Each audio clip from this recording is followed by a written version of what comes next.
Aujourd'hui, mon conseil est adressé également aux jeunes fiancés qui négligent la période de fiançailles.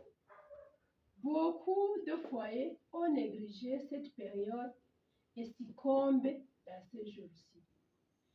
Mais je tiens à signaler que cette période est très intéressante et très importante. Pourquoi?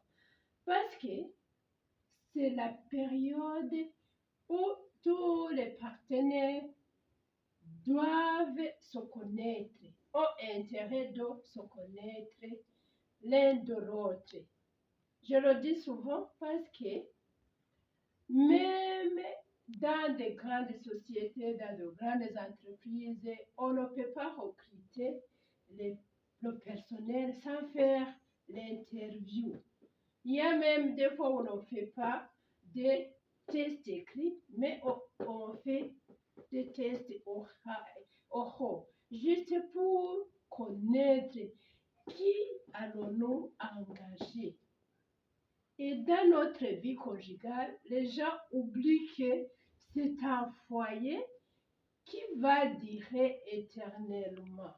C'est à vie. Si c'est à vie, je dois prendre toutes les précautions pour connaître celui à qui je vais m'unir, puisque l'union est éternelle, est à vie.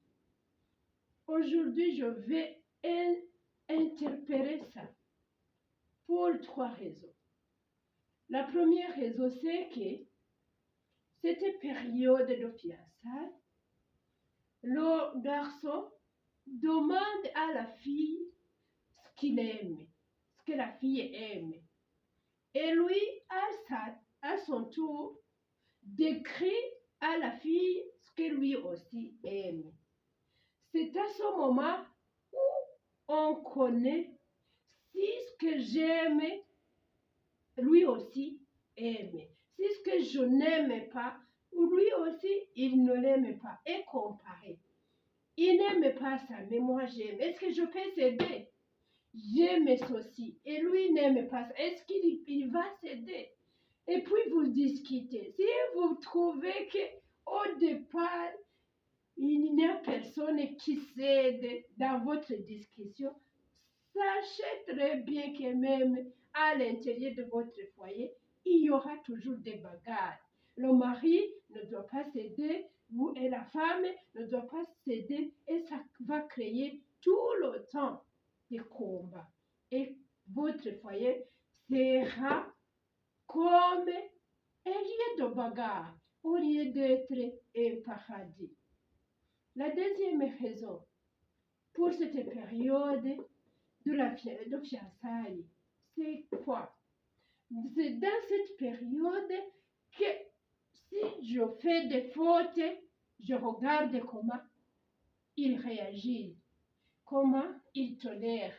Si je fais pour la première fois, je vais essayer de faire pour la deuxième fois et voir comment il réagit.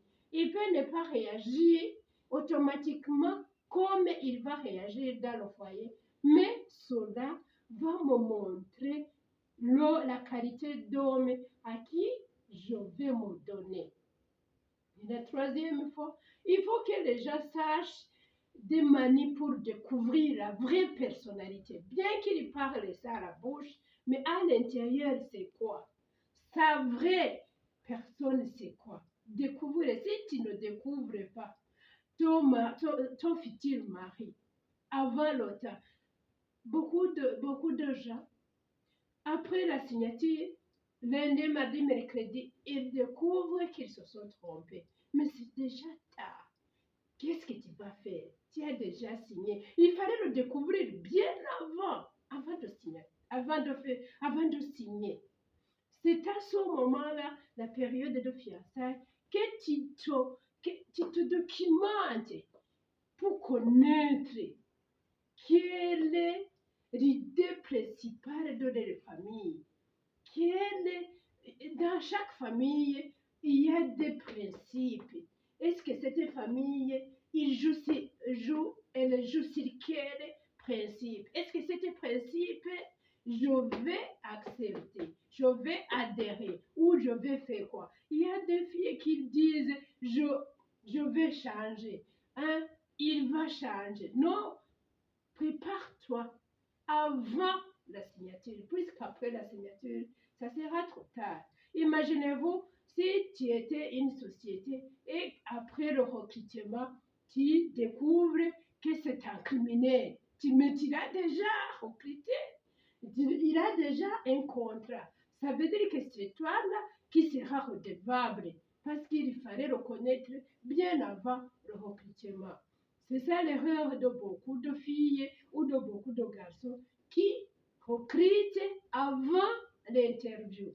Et maintenant, ils arrivent à la maison et ils se trouvent devant une femme qui se bagarre tout le temps.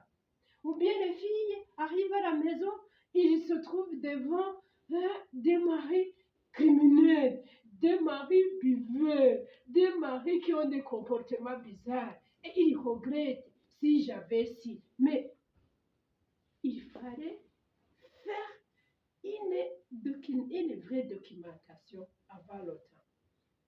Je termine par te signaler que si tu n'as pas encore mis la signature, tu as toujours le temps de dire non, ça c'est incompatible, toi tu aimes ça, moi j'aime ceci, et la période avec laquelle nous venons de passer ensemble, j'ai vu que tu ne peux pas céder, moi aussi je ne peux pas céder, ça va créer un problème. Pour cela, tu n'es pas la personne de ma vie et tu cèdes avant de t'engager. Merci si ça t'a aidé, partagez et donnez votre avis pour que nous continuions à améliorer pour votre futur mariage. Ciao.